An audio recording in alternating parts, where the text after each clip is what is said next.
우와. 아니 진짜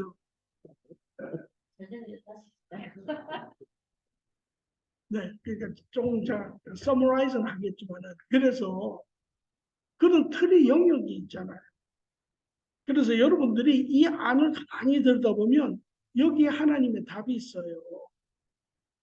하나님이 지으시고 완전한 것을 이제 나누시고 다시 결합을 시키시잖아요. 그래서 다시 원점으로 돌아가서 처음에 나눠지기 이전에 완전한 상태로 이것이 하나 되는 것이에요. 그래서 성경을 여러분 창세기에서 계시록까지 보면 하나라고 하는 다 말이 많이 나오고 머리라고 하는 말도 많이 나오고 결혼이라고 하는 말도 많이 나와요. 네. 그러니까 이 전체 틀은 제가 나중에 이제 한번 제시를 하겠지만 간단하게 먼저 이야기하면 삼위일체 하나님이 하나이세요. 완전 하나라고 하는 것은 완전한 연합, 완전한 결혼을 이야기하세요. 하나님이 이제 인간을 만드시는데 인간도 하나님과 연합하지만 그 인간들도 완전한 연합을 하기를 원하세요. 하나 되기를 원하세요. 그래서 완전한 사랑 가운데 있는 하나님과 완전한 사랑, 어서 오십시오. 네. 완전한 사랑 가운데 있는 하나님과 완전한 사랑 가운데 있는 인간이 완전히 연합이 되어서 하나가 되는 것이에요. 그래서 마지막 때 이제 이렇게 이야기하죠. 아버지 앞에 그 나라를 바칠 때 예수님이 우리의 뭐가 된다 그래요? 맏형이 된다 그러잖아요. 그리고 우리는 하나님의 자녀가 되는 것이죠. 완전한 연합, 완전한 삶, 하나 되는 것. 이것이 하나님의 원 뜻이에요. 그래서 그 틀을 여러분이 기억을 하시고 그 안에서 보면 나눔에서 우리가 다시 몇 가지를 보았습니다. 나눔의 가장 첫 번째는 한 생명인간, 완전한 인간에서 하나님이 여자, 남자를 나누어서 그러나 여자 아담도 하나님의 영, DNA를 가지고 있고 이브도 하나님의 영, 이 DNA를 가지고 있는 두 자녀입니다. 그래서 여러분이 결혼에 있어서 가장 중요한 것은 무엇이냐면 서로를 바라볼 때 첫째, 첫 단추입니다. 결혼에. 그것은 내 아내는 하나님의 딸이다. True identity예요. 여러분 스스로가 먼저 한 사람 한 사람이 나는 하나님의 자녀다라고 하는 것이 확립이 되고 그 안에 남녀가 만나서 결혼을 할 때 첫 번째 단추는 내 아내는 하나님의 딸이다. 또 내 남편은 하나님의 아들이다 라고 하는 아이덴티티가 먼저 형성이 돼야 된다는 것이 첫 번째. 그 다음에 두 번째는 조금 전에 우리가 이야기했던 것처럼 하나님이 파트를 다르게 했기 때문에 두 사람은 다른데 다른 이유는 바로 하나님께서 두 사람이 같이 공역을 하기 위해서 다르게 지으셨다는 거예요. 두 사람이. 그러니까 그 대표적인 게 남편은 나가서 가정을 돌보고 아내를 돌보고 자녀를 돌보는 이 역할을 큰 틀에서 감당을 한다면 아내는 안에서 자녀를 낳고 자녀를 양육하고 자녀를 키우고 이 두 가지 역할이 잘 돼야 된다는 거예요. 그런데 오늘은 그 틀이 끼어지고 있죠. 거꾸로 막 가고 있어요. 지금은. 네. 지금은 남편이 들어와서 가정 살림하고 아내가 나가서 지금 돈 벌고 뭐 이런 식으로 틀이 막 뒤죽박죽 이렇게 되어 있어요. 자녀를 키우는 분들은 대단한 분들이에요. 그게 하나님의 틀 안에 그렇게 되어 있죠. 그래서 이 두 사람이 나눠진 두 사람이 둘 다 하나님의 자녀가 하나님의 DNA를 가지고 있는 자녀들이 이제 하나님의 원뜻대로 혼자 있는 것이 보기가 좋지 않으니까 하나님이 둘로 나눠서 둘 가운데 같은 마음을 가지고 둘을 서로 사랑하게 하세요. 둘을 사랑하게 하세요. 그래서 둘이 사랑을 통해서 반드시 하나가 되게 되어 있어요. 다른 방법은 없어요. 사랑을, 이게 희한해요. 여러분, 이 어른들이니까 제가 이야기하는 겁니다. 여러분, 여자가 남자를 사랑하면 자기의 무장을 해제를 해요. 완전 무장을 해제합니다. 그러면 몸과 마음을 다 줘요. 그런데 사랑하지 않으면 무장이 해제가 안 돼요. 어떤 사람이 와도 몸과 마음을 안 줘요. 희한하죠. 예. 그 차이가 사랑이라는 거 하나예요. 하나님이 그렇게 지으셨기 때문에. 그러니까 강간범하고 애인하고 차이점은 하나예요. 사랑이.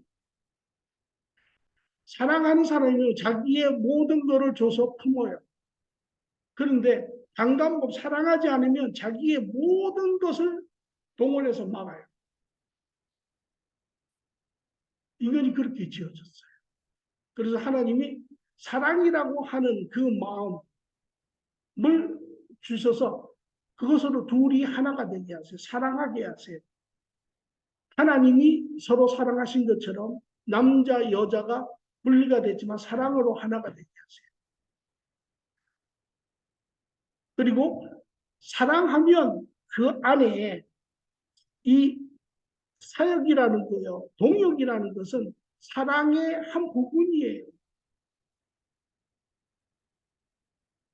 남편이 나가서 일을 하고 아내가 집안에서 애들을 키우면 그 동역이, 남편은 집에 들어오면 아내가 가정을 보살피고 자녀를 키우는 걸 보며 깊은 사랑을 느껴요. 또 아내가, 남편이 나가서 밖에서 일을 열심히 해가지고 와서 가정을 돌보고 이렇게 하면 아내가 사랑을 느껴요. 이것이 사랑의 한 부분이에요. 떨어진 부분이 아니고 사랑의 결과적인 부분이에요. 네. 그렇죠. 이제 그렇게 해서 둘이 결합을 하게 되어 있어요. 둘이 결합을. 사랑하면 둘이 결합하게 되어 있어요. 먼저 제가 이야기를 조금 하면, 우리는 결혼을 하면, 보세요, 육신적인 것만 하나가 되는 거라고 생각해요. 지금 세상이 그런 거니까. 내면적인 부분은 못 보니까. 육신적으로만 결합이 된다고 생각하면 그거는 언제든지 깨어질 수 있어요. 그러나 여러분이, 제가 증명을 할게요. 여러분이 사랑을 하죠. 두 사람이 다 하나님의 DNA를, 영적인 영역을 가진 육의 사람으로 둘이 사랑 가운데 만나가지고 둘이 결합을 해요. 그러면 그 사랑에는 반드시 열매가 있어요. 그것이 여러분들의 자녀예요. 여러분들의 자녀는 어떻게 나옵니까? 살아있는 개체로 나오죠. 살아있다고 하는 개체는 뭡니까? 육의 영역도 있지만 영의 영역 두 가지를 가진 연합된 그러한 존재가 인간이에요. 그렇죠?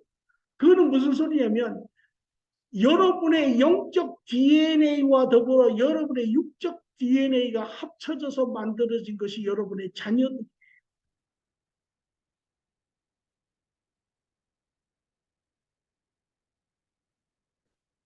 다시 말하면 여러분의 결혼은 하나님 안에서, 하나님 관계 안에서 하나님의 DNA를 가진 사람들이 연합을 해서, 실상은 여러분이 육적인 영역만 보지만 그 안에 영적인 영역의 연합과 더불어 육적인 연합이 함께 이루어지는 것이에요. 그러니까 왜? 보세요. 제가 증명을 합니다. 하나였지요? 나누어졌지요? 하나님이 결혼해서 다시 하나로 만들죠. 그러면 이 하나가, 둘이 합쳐진 하나가 누구예요? 원래의 하나잖아요. 나누어지기 전에 하나잖아요. 나누어지기 전에 하나는 어떤 한 영과 한 육을 가지고 있던 사람이잖아요. 그러면 여러분이 나누어졌다가 다시 연합시키는 하나님의 뜻에 의하면 두 영이 합쳐져서 하나가 되고 두 몸이 합쳐져서 하나가 돼요. 제가 묻습니다. 여러분의 결혼이 나누어질 수 없는 절대 하나님의 비밀이 무엇이냐면 여러분의 육체는 이미 나눠져 있어요. 그러니까 합쳐졌다가 다시 떨어질 수 있어요. 그러나 여러분의 합쳐진 영적인 부분은 나눌 수가 없다라는 것이에요.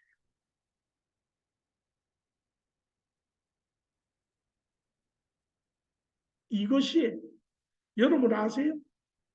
성경 전체를 통해서 하나님이 이따 제가 나중에 더 자세히 이야기합니다. 하나님이 이혼을 허락하신 적이 없어요.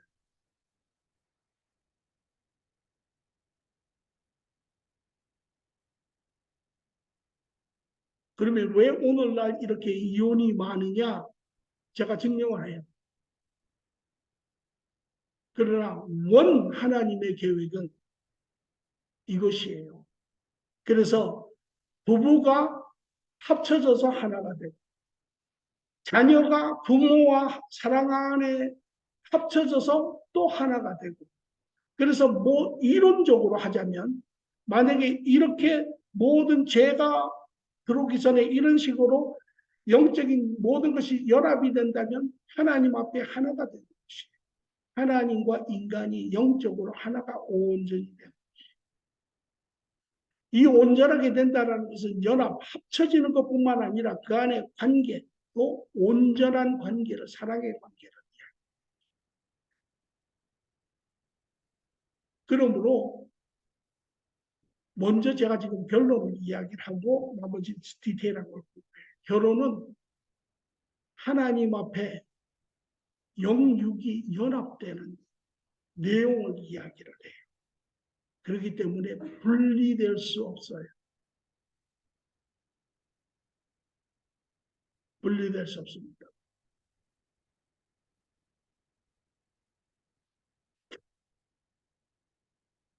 여러분 가운데 지금 분리될 수 없으면 이제 큰일 났다. 이거 어떡하지 이거? 이렇게 생각할지 몰라요. 그러면 여러분 걱정할 거 없어요. 왜?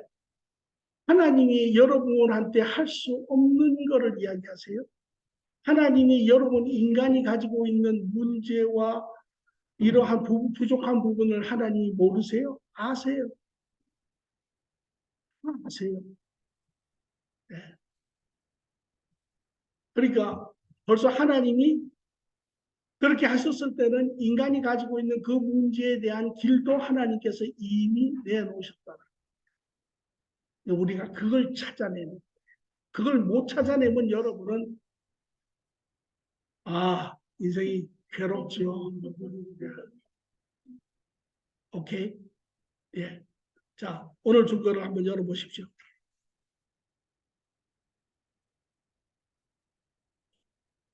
첫 번째 질문이 이겁니다. 결혼의 참 의미가 뭡니까? 제가 아까 이야기했듯이 결혼을 모르면 이혼을 이해하지 못합니다. 이혼을 이해하지 못하면 재혼을 이해하지 못해요. 그러니까 이것이 사실은 세 개의 다른 단어고 세 개의 다른 영역이지만 결국은 하나의 완전한 틀에서 나오는 것입니다. 결혼은 두 집안의 연합인가요? 왜 이런 이야기 많이 듣죠? 결혼은 두 사람이 하는 게 아니고 우리 한국 같은 경우에는 또 뭐 우리 한국뿐만 아니라 많은 문화권에서 결혼은 두 사람만이 하는 게 아니다. 결혼은 두 집안이 합쳐지는 거다. 그러다 보니까 막 그냥 지지고 볶고 막 그냥 별의별 문제들이 그냥 다 생기죠. 예. 과연 결혼은 무엇입니까? 2장 24절 창세기 보니까 그러므로 남자는 아버지와 어머니를 떠나 아내와 결합하여 한 몸을 이루는 것이다. 한 몸을 이루는 것이다. 연합하여 다시 완전한 생명 인간으로 돌아가는 것이다. 하나님 앞에. 그래서 하나님과 완전한 관계를 갖는 것이다. 제가 아는 며칠 전에 제가 아는 한 분이 와서 막 울고 난리가 났어요.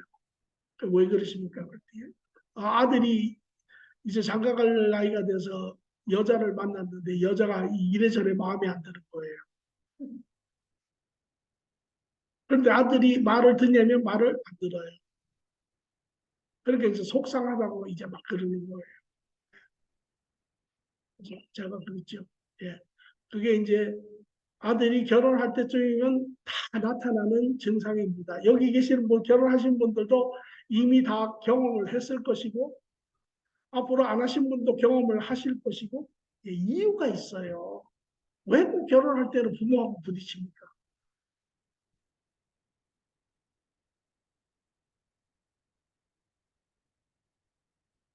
안 부딪힐 것 같죠? 이게 좋은 여자 데리고 가면 부모님들이 아유 정말 좋은 섹시감 데리고 왔다 정말 너무 잘했다 뭐 이럴 것 같죠. 네, 안 그래요? 왜? 여자가 부족해서가 아니에요. 남자가 자기들 기준점에 안 맞아서도 아니에요. 물론 그런 부분도 있을 수 있어요. 그러나 그거보다 더 깊은 의미가 그 안에 있어요. 더 깊은 의미가. 그래서 여기서 하나님께서 이렇게 써놨어요. 어머니와 아버지를 떠나라. 이 말에 큰 의미가 있는 거예요. 떠나라. 그리고 결합하여 연합하여 한 몸이 되라. 하나가 되라. 이렇게. 먼저 결혼은 두 가지의 요소를 가지고 있습니다. 하나는 떠남과 둘은 연합이에요. 제가 거기에 그렇게 적어놨습니다. 떠남, 떠남. 성경은 제가 이렇게 몇 가지를 읽겠으면 같이 보시기 바랍니다. 네. 성경은 우리에게 행복한 결혼 생활의 근본을 보여줍니다. 이는 부모를 떠나 아내와 연합하는 것입니다. 결혼 전에 가장, 여기에 하이라이트입니다. 결혼 전에 가장 소중한 관계는 부모와의 관계입니다. 그러나 결혼 후에 가장 우선적인 관계는 부모의 관계가 아닙니다. 이거 어떻게 써요? 이렇게 썼어요. 제가 이거 잘못 써준다. 뭐 부부 관계입니다. 결혼 후에 가장 중요한 관계는 부부 관계입니다. 부부의 결혼 관계는 절대 관계입니다. 그러므로 결혼 관계를 위해 모든 과거의 관계에서 떠나야 합니다. 자, 저를 보십시오. 그렇다고 부모를 배신하라, 부모를 떠나라, 부모하고 이제 단절하고 가라 이 소리가 절대 아니에요. 왜? 우리가 이제 모든 여러분들이 성경에는 성경을 보실 때 제가 부탁을 드리는 게 뭐냐면 성경은 1차원적으로 읽으시면 안 돼요. 1차원적이라는 것은 그냥 성경 역사책 읽듯이로 읽으면 인간적인 차원에서 읽는 것 1차원적으로 읽는 것이에요. 성경은 3차원적에서 읽어야 해요. 3차원적이라는 것은 하나님과 인간의 관계 안에서 읽어야 해요. 아브라함이 있습니다. 우리에 살았습니다. 아, 그가 가나안 땅으로 이사를 갔습니다. 가나안 땅에 갔는데 기근이 왔습니다. 이제 애국으로 갔습니다. 거기 또 다시 가나안 땅으로 호되게 혼나고 또 돌아왔습니다. 그 후에 또 뭐 기근이 있었는데 안 돌아갔습니다. 여러분이 이렇게만 쭉 읽으면 이 사람의 이게 1차원적으로 거예요. 그리고 그 다음에 나면 so what? 그럼 답이 없어요. 그게 아니고 하나님과 아브라함의 삶을 보셔야 되니까 하나님이 아브라함에게 오셔서 하나님의 계획 가운데 아브라함을 우 현지에서 떠나게 해서 가나안 땅에 가게 하시고 그래서 아브라함이 하나님의 뜻에 따라 가나안을 갔는데 가브라함에 가나안에 가니까 웬걸 축복이 기다리지 않고 기근이 오매 인간적으로 이건 아니지. 그리고 살기 좀 먹을 거 있고 살기 좋은 그 당시에 최고 강대국인 애국으로 내려갔다가 거기서 마누라를 빼앗길 뻔했는데 하나님께서 나서서 바로를 부대게 야단을 치고 다시 여기서 되돌아온 하나님과 관계 안에서 봐야 돼요. 그래서 성경은 영이신 보이지 않는 하나님과 눈으로 드러난 이 육의 인간의 관계를 적어놓은 것이에요. 그러니까 여러분이 보이는 것과 보이지 않는 것을 같이 볼 수 있는 이제 이 틀이 자라야 돼요. 그냥 보이는 것만 가지고 보는 게 아니에요. 오늘 우리가 세상 살면서 가장 힘들어하는 게 뭐예요? 왜 이런 일이 일어날까? 세상에는 엄청난 일들이 일어나잖아요. 그런데 우리는 아니 왜 이런 일들이 일어날까? 이게 왜 일어날까? 우리는 그럴 수밖에 없어요. 한치 앞도 모르고 한치 그 다음도 몰라요. 이게 우리인데 그거보다 더 힘들어하는 거 뭐냐면 이 모든 세상에 일어나는 것은 두 사람의 관계예요. 하나님과 인간과의 관계예요. 그래서 하나님께서 모든 것의 원인이 되세요. 하나님이 계획하신 것들이 이 땅에 나타나는 것이고 이 땅에 나타나는 것이 바로 그 원인에 대한 결과가 우리 삶에 일어나는 거예요. 그러니까 여러분들이 하나님과 관계 안에서 세상을 보지 않으면 원인과 결과를 못 보니까 원인이 안 보이니까 결과만 붙들고 힘든 거예요. 왜 이런 일이 일어나는가? 그 결과를 통해서 원인을 찾아봐요. 하나님의 이 가운데 하나님의 뜻이 무엇인가? 하나님이 이것을 나에게 허락하신 이유가 무엇인가? 하면 그 뜻을 바로 찾아서 여러분이 바른 결과를 얻을 수가 있어요. 그래서 성경은 하나님 안에 보이는 것, 보이지 않는 관계 안에, 틀 안에 이제 세상에서 형성된 그 틀을 자꾸 이제 열어 깨트려야 해요. 그래서 부모, 아까도 얘기했지만 우리 안에 이제 내면의 영역에 우리가 부모가 하나님으로부터 DNA를 받고 그 DNA가 우리에게 왔잖아요. 그러니까 또 하나님, 부모의 DNA가 왔잖아요. 그러니까 부모는 사실은요, 자식들이 꼭 들어야 될 이야기가 뭐냐면 우리는 부모의 카피예요. 부모와 떨어질래야 떨어질 수 없는 관계예요. 물론 그 사이에 뭐 관계에 이런 일도 있고 저런 일도 있고 그렇지만 그런 건 나중 문제고 원천적으로 우리는 부모의 듀플리케이션이에요. 그러니까 태어나서부터 그 부모 밑에서 우리가 자라잖아요. 그 안에 사랑을 배우고 계속 자라잖아요. 그러니까 그 관계가 엄청 깊어요. 그런데 이제 이 아이가 부모의 관계에서 다른 관계로 옮겨가려고 하는 거예요. 그러니까 이 부모가 엄청 섭섭한 거예요, 이게. 그래서 여러분이 힘든 거예요. 그 배우자가 여러분의 마음에, 부모의 마음에 안 든 부분 이런 것보다 더 큰 것이 뭐냐면 관계가 하나에서 다음으로 옮겨가는데 딸의 자세가 너무 마음에 안 드는 거예요. 배반하는 것 같은 거예요, 자신을. 우리가 이제까지 이 자식을 어떻게 키웠는데 나의 모든 것이 이런 관계였는데 한쪽에서 다음 것으로 이렇게 진행해서 가려고 하니까 아무래도 부모한테 좀 섭섭하게 할 게 있을 거 아니에요. 이야기를 해도 뭐 이 사람을 먼저 이야기하고 이런 걸 그런 하나하나가 전부 다 섭섭해요. 그러니까 여러분이 그걸 아셔야 돼요. 아, 관계가 이전되어 간다. 관계가 이전되어 간다. 그런데 여기서 여러분이 주어야 할 것은 관계가 이전되어 간다고 해서 첫 번째 관계가 버리고 이쪽 관계로 올인을 한다든지 이 소리가 아니에요. 이 관계는 절대 깨어질 수 없는 관계예요. 여러분 부모들하고는 관계가 깨어질 수 없는 관계예요. 예. 그렇죠. 예. 저희 아들이 어릴 때 저한테 이런 질문을 해요. 아빠는 우리보다 교회가 더 좋지. 왜? 맨날 교회 가서 맨날 교회 사람들이나 시간하고 자기들하고는 시간을 많이 안 한다면 사실 그런 부분이 없지 않아 있었죠. 그러면 제가 이제 고민이 된 거예요. 그게 아빠로서 인간으로서 그만히 생각을 했는데 어떻게 하면 저 아이들의 마음을 잘 이렇게 보듬고 정리를 해줄 수 있을까? 그러다가 기도하는 가운데 지혜가 떠올랐어요. 그래서 제가 이런 이야기 했어요. 우리 속된 말에 이런 이야기 여러분 들어봤죠? 네 남편하고 나하고 물에 빠지면 너 누구부터 구할래? 꼭 이제 그렇게 비유를 해요. 이제 저도 그거를 썼어요.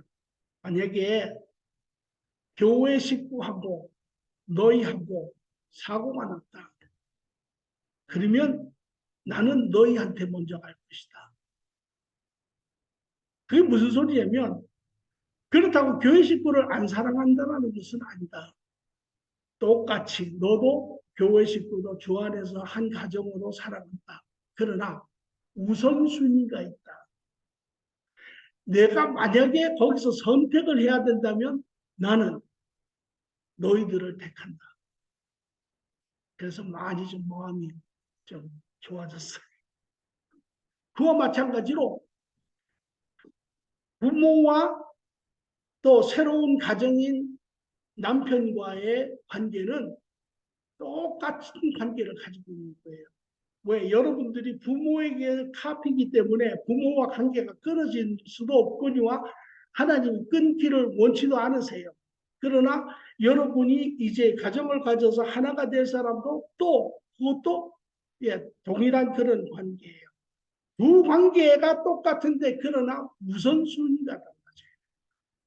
우선순위. 왜? 이제는 여러분이 살고 만들어가야 할 가정이 이곳이기 때문에.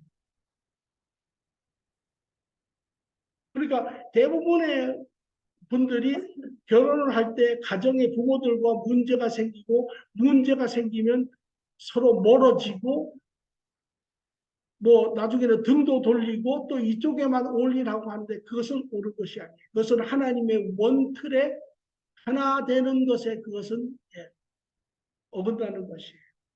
그러니까 부모와 새 가정이 동일한 관계를 누리되 그러나 우선권은 가정에 있는 것이에요.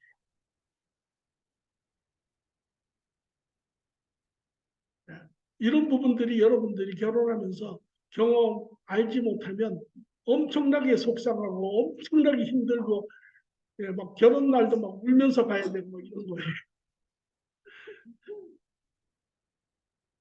그래서 첫 번째 부모에게서 떠나야 한다라는 말을 제가 들었습니다. 하나님이 부모를 떠나라 하시면 관계를 끊어라 하심이 아니고 부모의 의존으로부터 떠나라 하십니다. 이것은 여기 제가 한 예를 적어놨는데요. 마치 갓 태어난 아기의 탯줄을 끊는 것과 같습니다. 여러분 아세요? 총각들은 잘 모르죠. 애 낳으면 병원에 가면 의사가 들어오라 그래요. 아빠들. 그래서 이게 탯줄 자르라 그래요. 탯줄. 탯줄 뭔지 알아요?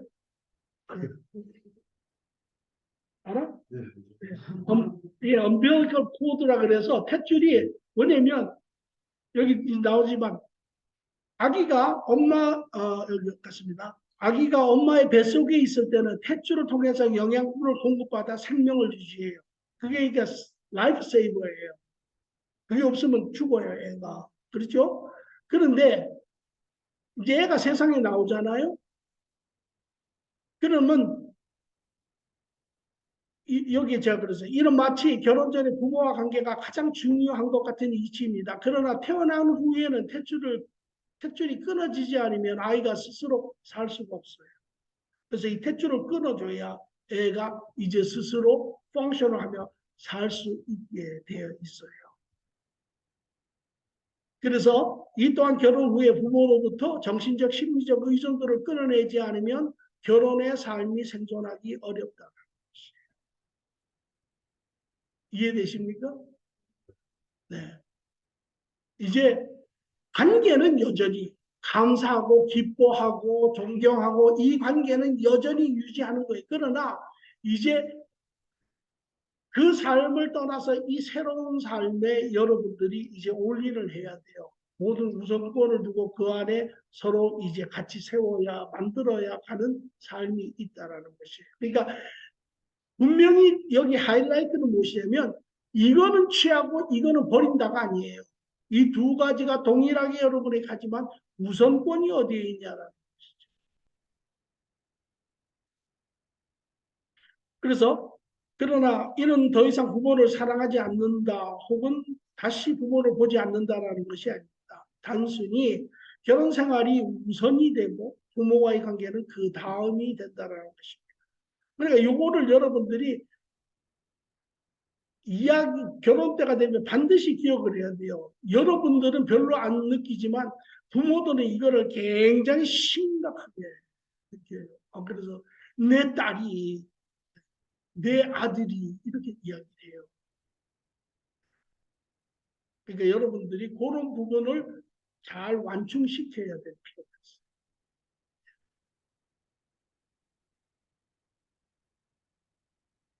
다시 말하면 부모님과의 관계에서 배우자의 관계로 옮겨감을 말합니다.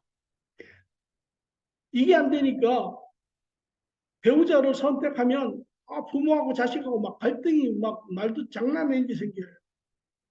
서로 막 그냥 비교하고 경쟁하는 것 구도로 막 돌아가는 거예요. 주의해야 돼요. 남자들의 경우는 좀 덜해요. 근데 여자들의 경우가 그게 좀 심해요. 딸들이.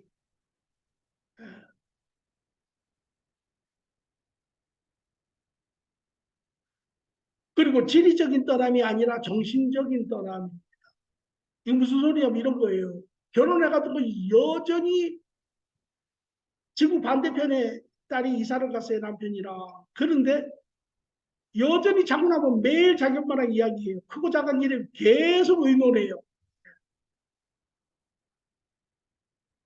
그러면 그거는 뭐 지구 반대편에 가도 떠난 게 아니죠. 그런데 어떤 사람은 자기 엄마 옆집에 살아요.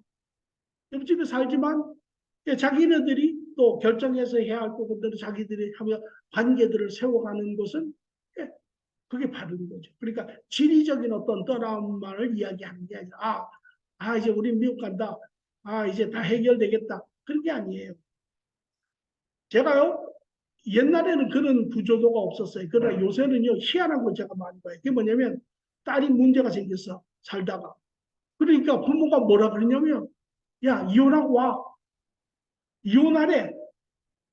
옛날 부모들은 딸이 뭐라 그러면 와가지고 되게 야단을 쳤어요. 어디 남편한테 네가 잘해가지고 잘 살아야지 이러고 쳤어요. 근데 요새는 안 그래. 요새는 딸이 그러면 야 그거 다 집어치우고 돌아와. 예.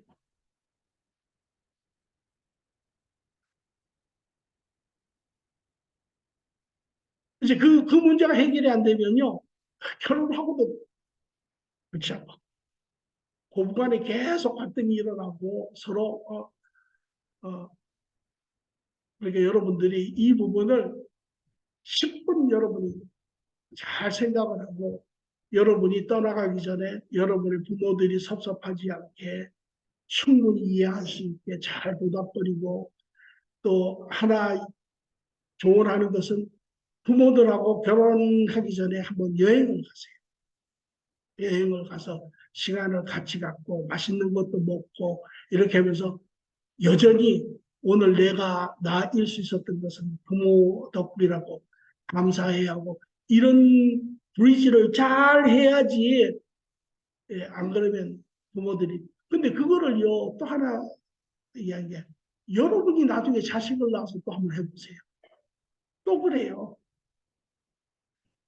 그러니까 그거는 왜 그런 거 있잖아요. 옛말에 든 거는 몰라도 난 거는 안다 뭐 이런 이야기 있잖아요. 내 품에 꽉 품고 있던 자식이 나가버리니까 이게 나가면 엄청 허전한 거예요. 그러니까 여러분들이 그 부분을 잘 이렇게 해서 시간도 하고 이렇게 하고 좀 잘하세요. 두 번째는요, 과거의 사람에게서 떠나야 합니다. 이것도 중요한 이야기예요. 아니, 뭐냐면, 우리가 결혼하기 전에, 이거는 뭐, 아무도 뭐라고 할 수 없는 거예요. 결혼하기 전에 서로 만나는 사람들이 있잖아요. 또 만나보고, 좋으면은 뭐, 처음에도 결혼할 수 있지만, 아니면 또 중간에 헤어질 수 있잖아요. 예. 근데 이 부분을 잘 정리를 하셔야 돼요. 그러니까 그게 잘못된 게 아니에요. 근데 그런 정리되지 않은 부분들이 그런 매기지를 그냥 결혼에 가지고 오면 나중에 문제가 생겨요. 그러니까 아까도 얘기했지만 여기 하이라이트는 뭐냐면 여러분의 marriage가 여러분의 priority예요. 여러분의 가장 관계의 우선권이에요. 그 어떠한 관계도 여러분의 결혼을 앞서갈 수는 없어요. 그러니까 여러분이 결혼을 하고 그 관계가 형성이 되고 결정이 되면 나머지 관계는 필요 없는 건 다 정리를 해버려요. 아, 제가 옛날에 알던 여자인데요. 그게 왜 전화번호가 왜 그대로 있냐고. 그런 거는 다 정리를 하셔야 돼요. 과거에 사귄 사람이나 다른 이성관계를 정리해야 합니다. 결혼은 모든 관계 중에서 가장 우선적이고 하나님과 관계 다음으로 중요한 관계입니다. 이게 결혼이 처음에는 괜찮아요. 처음에는 뭐 서로 좋아가지고 그냥 눈에 콩깍지가 씌어가지고 아무것도 안 보이니까 처음에는 관계없어요. 그런데 통계학적으로 보면 그 푸릇푸릇한 그 첫사랑이 6개월 정도밖에 안 가요. 아니에요. 이 사람은 거짓말하고 있어요. 그 다음에는 현실이 눈에 확 들어와요. 네. 그러면 어떻게 돼요? 아니, 옛날에는 좋은 점만, 옛날에도 그 사람이 결점이 없었던 게 아니에요. 결점이 다 있었는데 그때는 안 보이는 거예요. 예. 그런데 현실이 탁 눈에 들어오면서부터 결점들이 막 보이기 시작을 해요. 그러면 이제 옛날이 좋았어. 뭐 이런 이야기하고, 음. 왜 미국 속담에 그런 거 있잖아요. 다른 집 잔디가 더 파래 보인다. 뭐 이런 말이 있죠. 예?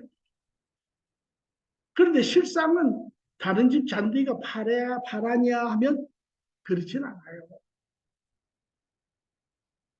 예. 어떤 집 잔디가 파란 줄 아세요? 매일 물 주는 집 잔디가 파래요. 여러분 가정의 결혼 생활에 물을 주면 여러분 잔디가 제일 파래집니다. 그러니까 비교하시면 안 돼요. 여러분이 선택한 남자하고 다른 집 남자는 더 못해요. 사실은. 좋아 보이는 것 같지요. 그래서요, 첫 이혼하는 퍼센테이지보다 두 번째 이혼하는 퍼센테이지가 훨씬 더 많아요.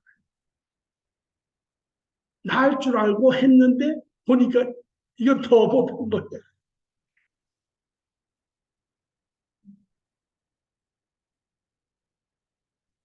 그게 첫 번째입니다. 떠나야 합니다. 그래서 떠날 때 싹 비우고 떠나야 돼요. 싹 비우고. 그래서 부모님들을, 부모님과는 완전한 관계 아니기 때문에 부모님들을 잘, 기쁘게, 좋게 이렇게 설득을 하시고, 그 다음에 나머지 사람들은 다 여러분의 관계가 부모에게서 남편, 가정으로 바뀌어가는 그 상황이고, 그것이 우선이고, 부모님 이외의 나머지 삶들은 다 정리를 하시고 가셔야 해요. 그걸 가지고 뭐, 아, 내가 옛날에 누구를 네가 옛날에 뭐 누구를 사귀었니? 뭐 어떻게 사니? 그런 건 다 필요 없어요. 예. 그러니까, 그러면, 아, 그거를 다 이야기를 합니까? 아, 이야기를 하라는 이야기가 아니에요. 저는요, 옛날에 누구 사귀었고, 이 소리를 하라는 이야기가 아니에요. 상대편이 아니라 본인의 마음에서 그 모든 관계를 지우고 가라는 거죠. 예. 두 번째, 연합함입니다. 연합은 문자 그대로 하나가 되는 것입니다. 그래서 여기에 히브리어 언어를 보면 이게 강력한 본드로 풀로 슈퍼 글루를 이렇게 붙인다는 뜻이에요. 그래서 결혼은 강력한 풀로 붙여서 떼어질 수 없다는 뜻입니다. 다시 말하면 이걸 좀 더 구체적으로 이야기하면 제가 아까 이야기한 것처럼 영과 육이 하나님 안에서 하나가 된다는 것이에요. 여러분이 육신은 떼어낼 수 있지만 여러분이 영적인 영역은 떼어지지가 않습니다. 한번 결합이 되면 하나님 안에서. 그래서 여러분 이런 게 있어요. 빨간 종이하고 색종이 있잖아요. 빨간 거하고 파란 거를 슈퍼글루로 해가지고 떡을 쳐서 딱 붙였어요. 그리고 거기다 돌멩이를 무거운 걸 갖다가 엄청나게 깔아놨어요. 자, 두 개가 잘 붙었겠습니까? 엄청 잘 붙었겠죠. 그런데 그 두 종이를 떼려고 해요. 어떻게 뗄 수 있습니까? 어? 안 돼? 불, 불 붙이면 다 타버리죠. 물 묻혀 떨어질? 네, 뛸 수는 있어요. 어떻게 떼요? 빨간 종이는 파란 종이를 같이 찢어서 떨어지고, 파란 종이는 빨간 종이를 같이 찢어서 떨어지고, 뭐, 엉망진창이 돼서 찢어지죠. 지금 오늘날 이혼이 그런 거예요. 자기도 엉망진창이 되고, 왜? 억지로 찢어내려니까. 자기도 엉망이 되고, 상대편도 엉망이 되고, 자식도 엉망이 되고, 부모들도 엉망진창이 되고, 다 그렇게 돼요. 왜? 뛸 수 없는 것을 뛸려고 하기 때문에.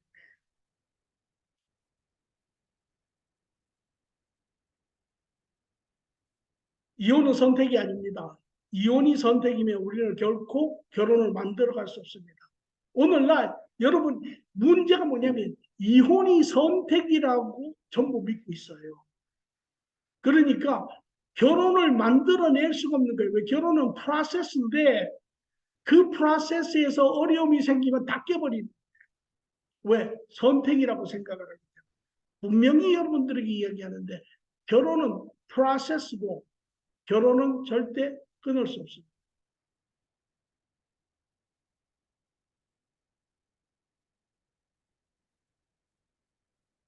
그래서 제가 저희 아이가 결혼했을 때 불러놓고 그런 이야기를 했어요. 엄마 아빠가 너를 한없이 사랑하고 이제 네가 결혼해서 너의 삶을 살아가니까 축복하고 이제 뒤에서 기도해 준다. 그러나 부탁이 있다. 살다가 문제가 생기면 짐 싸들고 집에 오지 마라. 짐 싸들고 집에 오지 마라. 기도가 필요하면 우리한테 이야기해라. 우리가 뒤에서 기도하겠다. 그러나 너희가 결혼을 만들어서 살아야 쟤는 쪼르륵 가방 들고 쪼르륵 쫓아오면 안 돼요. 만들어야 가야 되는 거예요. 그 프로세스를 이제 제가 도와드릴 거예요. 어떻게 할 건지를. 그래서 그 프로세스를 넘어서 여러분이 함께 결승점에 도달해야 돼요. 그게 성숙한 가정을 만드는 것이에요. 자, 이것이 결혼입니다. 결혼은 아까도 얘기했지만 넓은 틀에서는 하나님과 인간의 온전한 사랑으로 연합된 것. 그 연합은 다시 풀면 하나님과 인간의 온전한 사랑 가운데 서로 함께 축복 가운데 사는 것. 완전한 삶을 이야기합니다. 예. 좀 더 세부적으로 들어가면 이제 하나님께서 삼위일체가 완전한 하나인 것처럼 인간도 완전한 인간을 만드시고 하나님께서 인간도 나누어서 그 두 인간이 완전한 사랑 가운데 다시 하나가 되어서 하나님의 완전한 사랑과 인간의 완전한 사랑 안에 두 사랑이 완전히 합쳐져서 완전한 사랑의 삶을 이루게 하셨어요. 이게 결혼입니다. 다시 말하면 결혼은 그냥 육신적인 하나가 되는 것이 아니라 영으로도 하나님과 하나가 되는 것이고 인간도 둘이 영적으로도 하나가 되는 것이에요. 그리고 이론적이지만 그 자녀가 부모와 사랑 가운데 하나가 되고 그 자녀가 또 다른 여자와 하나가 되었을 때 사랑 안에서 그런 영적인 영육이 하나가 되어서 부모와 자식이 또 그 안에서 하나가 되는 것이. 그 자식이 마찬가지고. 그래서 결국은 인간이 모든 사랑 안에 완전한 하나의 관계 안에 사랑이신 하나님과 완전한 온전한 관계를 이루는 것. 이게 바로 영적 성경의 창세기에서 계시록까지 이야기해서는 하나님의 나라의 속 내용입니다. 하나님의 가정의 내용이 있어 하나 되는 것. 그렇게 여러분들은 지어졌습니다. 그렇기 때문에 결론은 내용은 아까 여러분이 본 것처럼 나누어져서 다시 하나 되는 것. 나누어질 수, 이것이 결혼이고 결혼은 나누어질 수 없는 것입니다. 이것을 모르기 때문에 여기서부터 이혼이라고 하는 말이, 이 결혼은 하나, 이혼은 나누어지는 거예요.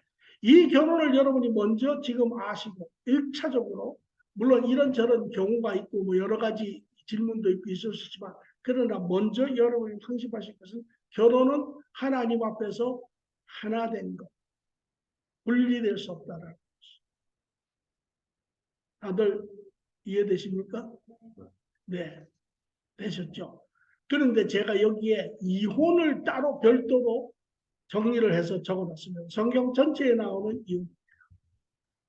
이혼이 얼마나 잘못됐는지를 같이 여러분들께 보여주겠습니다. 지금 아까도 얘기했지만 오늘날 가장 많이 들어야 하는 이야기 중에 하나가 이 이혼에 대한 이야기인데 목사님들도 이혼에 대해서 이야기하지 않습니다. 왜? 이혼에 대해서 이야기하면 교회의 3분의 2가 다 나가버립니다. 그래서 저희가 할 때도 어떤 분이 저한테 와서 제가 마태복음을 강의를 할 때 이 이혼에 대해서 3번을 강의를 했는데 어느 분이 저에게 와서 이야기했어요. 목사님 좀 불편합니다. 제가 처음에 이야기할 때도 그랬거든요. 여러분들이 이 말로 인해서 불편하실 수 있습니다.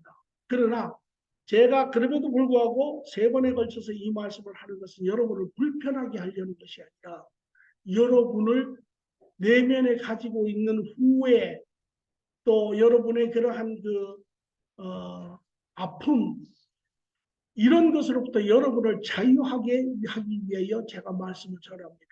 그리고 3번을 전한 후에 저희 교회 많은 분들이 와서 저에게 목사님 그 말씀을 듣고 제가 자유함을 얻었습니다. 라고 이야기를 하셨어요. 말하기도 힘들지요. 이혼. 그 안에 포함되어 있는 수많은 일들, 아픔들, 고통들, 슬픔들. 그럼에도 불구하고 이제 우리는 그런 부분들 조금 내려놓고 이혼의 의미를 우리가 한번 했습니다. 이혼의 정의는 이혼은 분리입니다. 분리. 나누어질 이자지요. 그래서 혼인에서 분리가 된다. 그래서 원래 이혼의 뜻은 분리입니다. 지금 이혼의 뜻은 무엇입니까? 지금의 이혼은 분리해서 끝나는 것이 아니라 나누어지고 그 다음에 나가서는 재혼 마음대로 다음 결혼을 할 수 있는 것까지가 이혼의 의미로 가지고 있죠. 그러나 자 보겠습니다. 이혼의 원칙. 처음부터 하나님의 계획에는 이혼은 없었습니다. 성경 전체를 통해서 이혼은 없습니다. 특히 말라기서에 보면 하나님께서 나는 이혼을 미워한다라고 이야기를 하세요. 이스라엘 백성들을 통해서. 엄청난 그때도 이혼이 있었죠. 하나님 앞에 허락된 결혼은 깨어질 수 없습니다. 남자와 여자가 하나가 될 때 하나님의 축복 가운데 육신의 결합과 함께 영적 결함이 일어나기 때문에 육신의 별거가 영적 결합을 깨뜨릴 수 없습니다. 단 예외 경우가 몇 가지가 있습니다. 첫째, 예외는 한 사람이 죽으면 관계가 깨어집니다. 죽으면 더 이상 영적인 연합이 존재하지 않기 때문에 하나님의 법이 깨어집니다. 그래서 사별한 사람, 죽어서 누가 짝이 죽어서 한 사람은 다시 다른 사람과 연합할 수 있습니다. 그런데 그러면 이혼이 어떻게 발생했는지를 우리가 하나님의 원계획에는 결혼은 나눠질 수 없고 이혼이 없었고 하나님은 처음부터 그것을 허락하지 않으셨는데 어떻게 해서 이 이혼이 발생을 했으며 오늘날 이렇게 이혼이 많아졌는가? 자, 여기 보니까 이혼의 발생에 이혼의 근원은 죄입니다. 창세기 3장 16절에 내가 남편을 지배하려고 해도 남편이 너를 다스리시라. 죄가 들어온 후에 이제 여자 남자가 죄성이 들어오고 남자는 자기중심적인 여자는 남자를 지배해서 손하게 이렇게 기득권 싸움이 일어나는 것입니다. 집안에서 남편은 여자를 다스리려고 하고 오늘날 대부분의 가정 안에 가면 이 기득권 싸움이 있습니다. 파워 게임이 있죠. 누가 누구를 쥐어 흔드느냐 이게 있어요. 이게 죄의 결과입니다. 그래서 개성으로 타락한 여자의 자세는 여자는 남편을 위해서 지어졌지만 여자는 남편의 사랑과 돌봄 가운데 사랑으로 순종하는 그러한 관계를 가져야 하지만 죄성으로 타락하여 자기중심적으로 변하고 자기중심적 자아가 남자를 지배하려고 합니다. 이러한 죄의 자세가 결혼생활에 많은 갈등과 문제를 야기합니다. 왜? 이거는 여자분이나 남자분이나 스스로가 자기 봐야 합니다. 그건 뭐냐면 우리가 다 죄성을 가지고 있기 때문에. 아, 이것이 죄성에서 나와서 내가 이렇게 남편을 지배하려고 하는구나. 아내를 지배하려고 하는구나. 라고 하는 것을 여러분이 확인을 해야 합니다. 죄성으로 타락한 남자의 자세는 하나님을 위하여 남자를 지으시고 여자의 머리로 세우셨고 여자를 사랑함으로 돌보게 하셨고 그러나 죄가 들어온 후에 타락해 자기중심적인 개체로 변하고 자기 욕심으로 여자를 권위적으로 강압적으로 다스리려고 하고 이러한 죄의 자세가 결혼생활에 많은 갈등을 일으킵니다. 여자들이 제일 불평하는 것 중에 하나가 뭡니까? 부인들이 불평하는 건 남자가 권위적이다라는 거죠. 예, 권위적이다. 예, 그러니까 남자가 권위적이다. 좀 뭐라 그럴까 수직적이다. 남자가 강요적이다. 이렇게 불평을 하죠. 우리 동양 사람들, 특히 한국 사람들, 유교적인 사상을 가진 사람들은 이런 부분이 많죠. 아버지는 왕이고 나머지는 다 쫄병이고.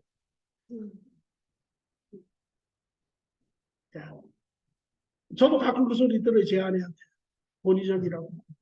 예, 예, 예. 저도 그런 게 이제 슬금슬금 기어나올 때가 있거든요. 죄성에서. 그럴 때는 즉각적으로 꼬리를 내려야 합니다. 무릎을 꿇든지 뭐를 하든지 잘못했다 그러고 즉각적으로 꼬리를 내려야 합니다. 그래서 결론적으로 여자와 남자의 기득권 전쟁이 시작이 되죠. 그래서 남자는 남성 우월주의를 주장하고 여자는 여성 해방운동을 주장하고 둘이 부딪혀 피투지게 싸우다가 결국은 이제 이혼하고 지금 대한민국에 제일 장사가 잘 되는 사람이 한 사람 있습니다. 다른 기업은 다 망해도 이 사람만은 안 망합니다. 이혼 로이어입니다. 이혼 변호사. 돈 엄청나게 법니다. 자, 이러한 결혼의 원칙 가운데 이제 죄가 들어와서 그 자리를 잡으면서 문이 열렸습니다. 자, 그럼에도 불구하고 이혼이 어떻게 시작이 되었는지 보죠. 자, 이스라엘 공동체에서 시작이 됩니다. 처음에는 하나님이 백성인 이스라엘에게 이혼을 허락하지 않으셨어요. 지금 이 상태는 이스라엘 공동체 여러분이 구약을 읽을 때 가장 하이라이트 중에 하나가 시작도 마찬가지입니다. 그것은 전제가 뭐냐면 모든 인간이 다 죄 가운데 있다는 것이에요. 다 죄 가운데 있어요. 하나님의 택함을 받았지만 여전히 죄 가운데 있는 자들입니다. 그래서 하나님께서 여러분들이 구약을 읽을 때 제일 헷갈리는 것 중에 이런 이야기합니다. 십계명을 어떻게 해야 될까요? 십계명을 어떻게 이해합니까? 예. 제가 그래서 오늘 마치고 다음 주부터 시작하는 것 중에 나머지 모든 것이 죄와 상당한 죄가 들어온 후에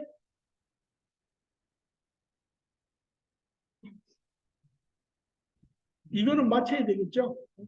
네. 시간들을 부탁합니다. 네. 그래서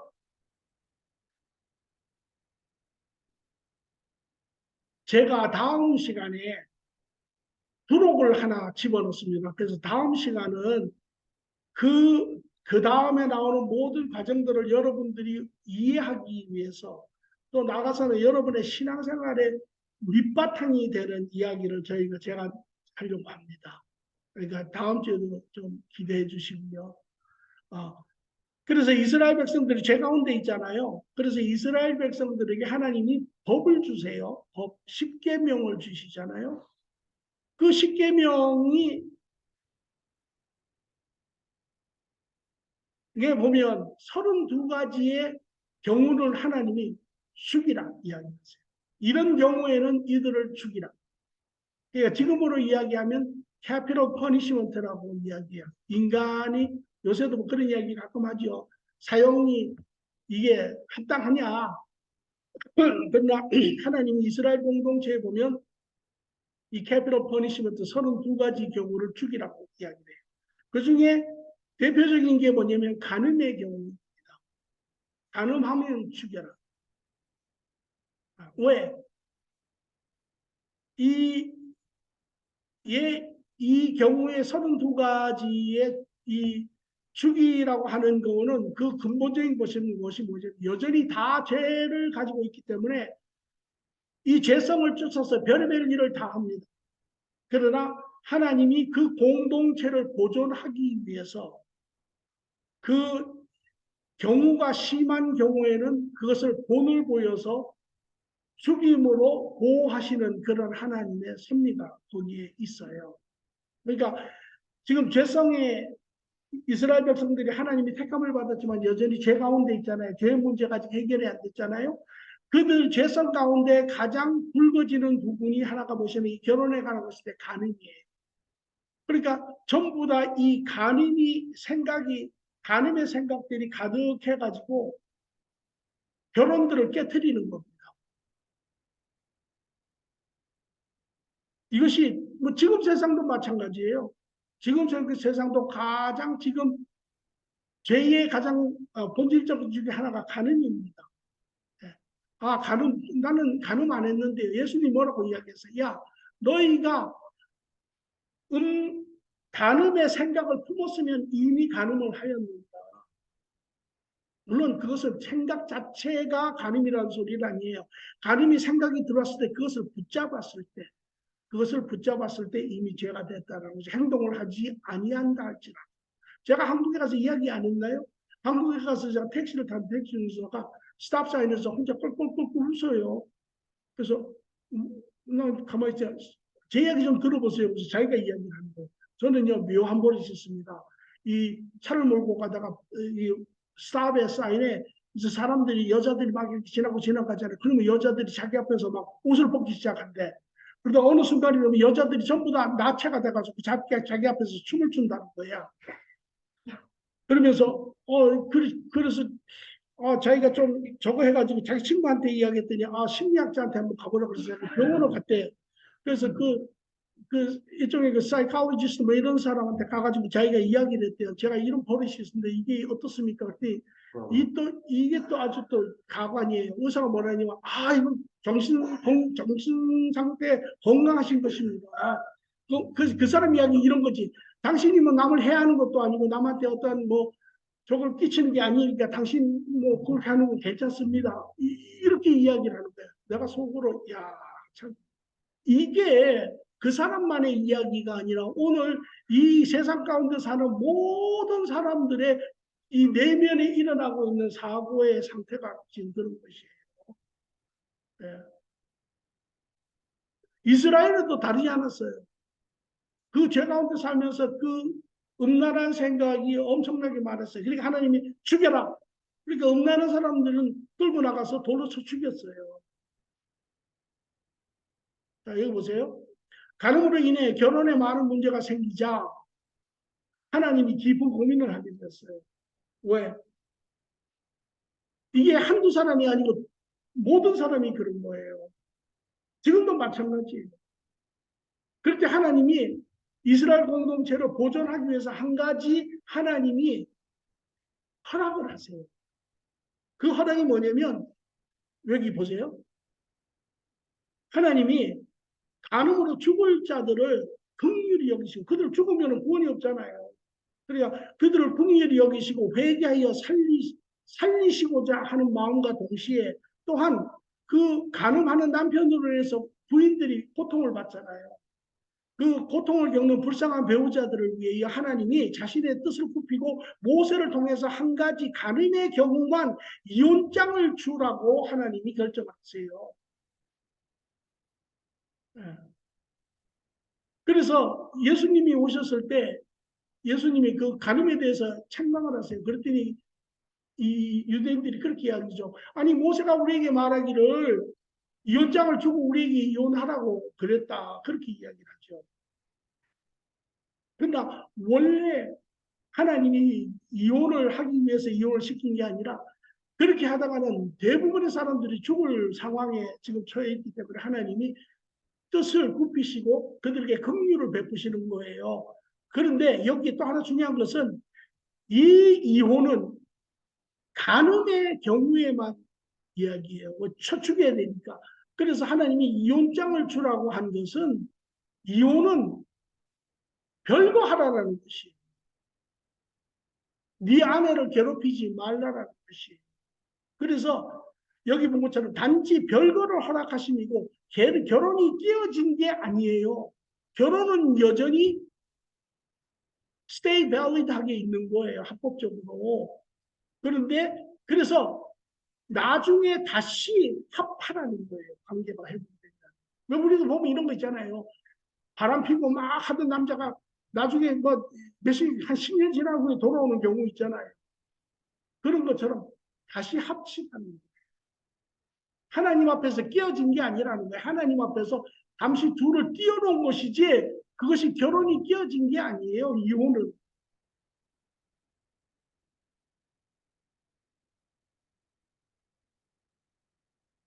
그런데 그렇게 해서 시작을 했는데 이스라엘 백성들은 어떻게 여전히 죄 가운데 있죠?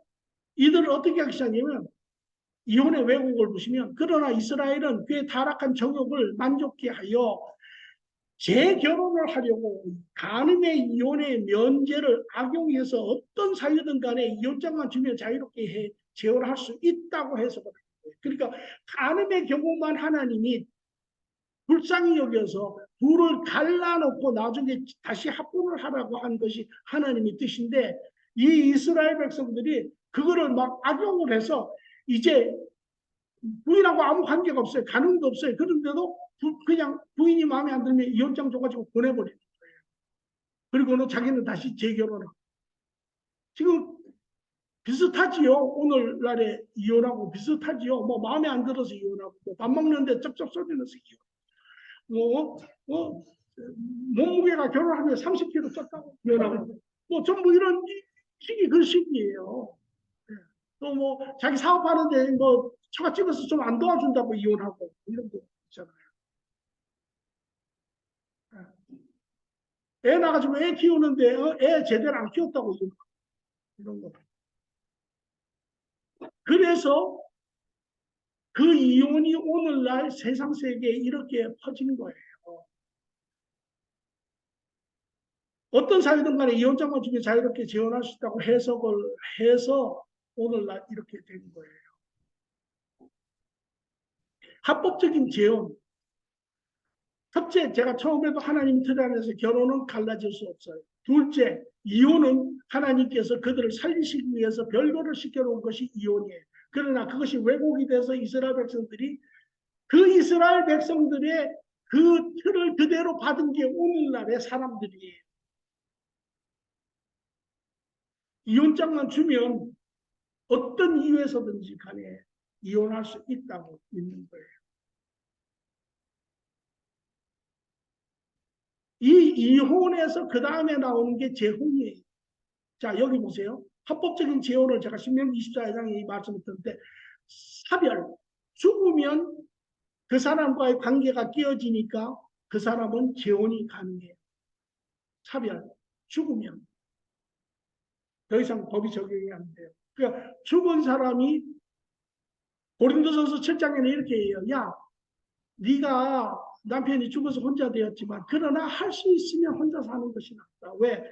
네가 신앙인으로 혼자 살면 너의 마음이 내가 어찌하면 하나님을 기쁘게 할까라고 하는 하나님 앞에 향하지만 네가 그래도 네가 거기 말로 하면 정욕을 금할 수밖에 없어서 네가 그러면은 뭐 결혼해라.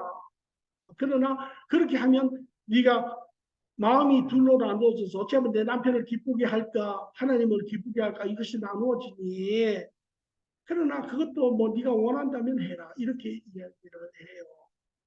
그러나 두 번째 간통을 하잖아요. 간통을 지금은 대한민국에는 간통은 법에서도 뺐어. 이제 이 죄도 아니야. 대한민국 adultery. 이제 대한민국 간통이 이제 죄도 아니에요. 근데 하나님이 뭐라고 얘기하면 간통하면 이스라엘 백성들을 다 죽이라 그랬죠. 간통한 사람을 끌고 나가서 그래서 예수님 시대 때 보면은 막달라 마리아라고 하는 여자가 나오는데 현장에서 가늠하다가 잡혀가지고 돌에 맞아 죽게 된 장면이 나오잖아요. 죽이는 거예요. 그러면 그 사람은 간통을 하면 그 사람은 잡혀서 죽잖아요. 당연히 죽죠. 그러면 어떻게 돼요? 배우자가 없어졌잖아요. 죽었잖아요. 간통으로 인해서 죽었잖아요. 그러면 그 여자는 어떻게 돼요? 그 여자는 프리가 되는 거예요. 프리가 되잖아요. 남편이 죽었으니까. 그러니까 그 사람은 재혼할 수 있어요. 그런데 이혼장을 이스라엘 백성들이 간음이 아닌데도 이혼장을 막 준 거예요. 그리고 막 헤어졌어요. 여자 집으로 보내고 막 이렇게 했잖아요. 그리고 자기가 이혼을 아내를 보냈으니까 자기가 자기 스스로 말하기는 I'm free 그리고 다시 결혼을 해요. 그러면 하나님은 뭐라고 이야기하세요? 너희가 달라진 게 아니다라는 거죠. 그런데 그 사람이 다른 여자하고 결혼하면 어떻게 돼? 간통이죠, 그게. 거의 간통이 되는 거예요. 이 여자가 집에 갔는데 이혼장을 받아가지고 집에 갔어요. 그런데 남편이 결혼을 했대. 그러니까 자기도 결혼을 했어. 관계가 헤어졌어요? 안 헤어졌어요? 안 헤어졌죠. 그러면 그 여자도 간통이에요. 이게 하나님이 보시는 것이. 그래서 여기 보세요. 재혼의 타락에 이렇게 써요. 주님은 이들의 재혼을 다 가늠이라 하며 이로 인해서 세상이 더워졌다 하셨느니라. 마태복음 5장 50절. 자 보세요. 이혼한 남편이 원래는 간음을 했을 경우만 이혼장을 주는 거잖아요. 그러면 간음을 했을 때는 남편은 죽이잖아요. 그런데 이거는 무슨 소리냐면 지금 간음이 아니고 다른 경우에도 마음에 안 들어가지고 남편이 이혼장을 줘가지고 아내를 보냈어요. 지금처럼 뭐 마음에 안 들어가지고 변호사 써가지고 이혼해서 이렇게 헤어졌잖아요. 그러면 이혼한 남편이 재혼하면 간음이에요. 또 이혼당한 아내가 결혼하면 간음이에요. 또 이혼한 남편의 두 번째 아내가 또 재혼하면 간음입니다. 그러면 지금 세상을 한번 가만히 보세요. 이혼한 사람들이 얼마나 많습니까? 이혼한 사람이 또 이혼하고 이혼한 사람이 또 재혼하고 재혼한 사람이 또 이혼하고 이혼한 사람이 재혼하고 해서 이것이 지금 전부 다 하나님 눈에는 간음이 되는 것이에요. 그래서 하나님이 이 세상을 바라보시며 말하기를 세상이 너희로 인하여 더러워졌다라고 이야기했어요. 오늘날 이혼의 결과 하나님의 원뜻은 인간이 결혼을 통해 온전한 축복의 완전한 행복한 삶을 사는 것입니다. 하나님과 인간의 완전한 하나, 그 안에서 또 인간과 아내와 남편이 온전한 삶을 사는 것이에요. 오늘의 이혼은 인간의 죄에서 시작이 되었고 타락한 인간은 하나님의 뜻을 버리고 정욕을 쫓아갔고 이혼과 재혼을 통해 지속적으로 죄가 세상을 더럽히고 이것이 오늘 여러분들이 살고 있는 세상의 모습입니다. 만약에 보세요. 지금 제가 그랬습니다. 결혼을 바로 이해하지 못하면 이혼을 이해하지 못한다. 이혼을 이해하지 못하면 재혼을 이해하지 못한다라고 이야기했어요. 결혼을 여러분들이 꼭 처음부터 반드시 알아야 되는 것은 결혼은 하나님 안에서 하나님의 원래 뜻 안에 하나님과 인간의 완전한 연합, 완전한 축복된 삶, 사랑의 삶의 모형이에요. 그래서 하나님이 삼위일체 완전한 모형의 그 축복된 삶을 사시는 것처럼 인간을 지으시고 또한 인간을 남녀로 나누어서 그들이 그 안에 온전한 사랑의 틀을 만들어서 결국은 하나님과 인간이 하나된 부분이 또 완전히 연합하여서 완전한 삶을 이루게 하시는 것이 하나님의 뜻이에요. 그것이 결혼이고 하나된 이 그 안에 있기 때문에 하나된 것은 나누어질 수 없습니다. 그것이 육적인 하나가 아니라 영육의 하나이기 때문에 나누어질 수 없습니다. 결혼의 뜻을 여러분이 이해하시면 결혼은 나누어질 수 없는 하나님의 나누어질 수 없다라는 것만 보지 마시고 하나 되어서 하나님이 완전한 축복의 삶을 살 수 있게끔 하신 것. 그러니까 나누어질 수도 없지만 나누고 싶지도 않은 거가 원래는 맞아요. 그런데 이 나누어질 수 없다라는 것을 이해하지 못하기 때문에 이혼이라는 게 생겼어요. 이혼은 나누어질 수 있다라는 것입니다.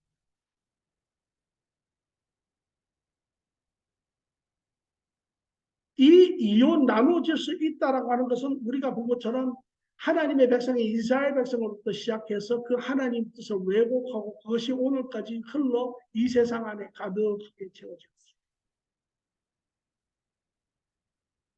이것이 이 이혼이라는 것이 결혼을 이해하지 못하기 때문에 이혼이 잘못된 것이고 이 이혼이 잘못된 것이기 때문에 그 다음에 재혼이 다 잘못된 것이죠. 물론 사별해서 재혼해서 사는 사람도 있지요. 그러나 제가 이야기하는 것은 그 경우가 아니고 전부 이혼을 통해서 하고 있는 이것이 잘못되었다는 것입니다. 이제 우리가 그 과정을 쭉 보겠습니다.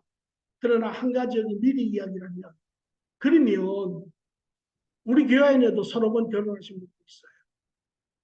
그러면 어떻게 합니까? 내가 어쨌든 내 마음대로 이혼하고 이렇게 해서 이혼하고 이혼장 주고 뭐 법정에 가서 뭐 땅땅땅땅 치고 이혼됐다 그러고 재혼하고 이랬는데 그러면 그게 지금 다 하나님 앞에 죄 아닙니까? 죄지요. 죄 맞습니다. 그런데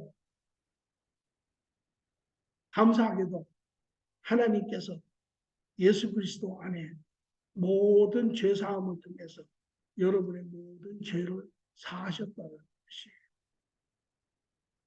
그러므로 과거에 그런 죄가 있다 할지라도 이제 하나님 앞에 그 죄를 인정을 하고 다시 하나님 앞에 죄 사함을 받고 이제 바르게 하나님 안에서 그렇게 사시면 하나님의 축복 안에서 사실 수 있다라는 것입니다.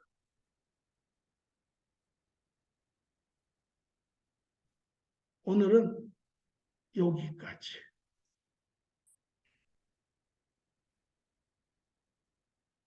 질문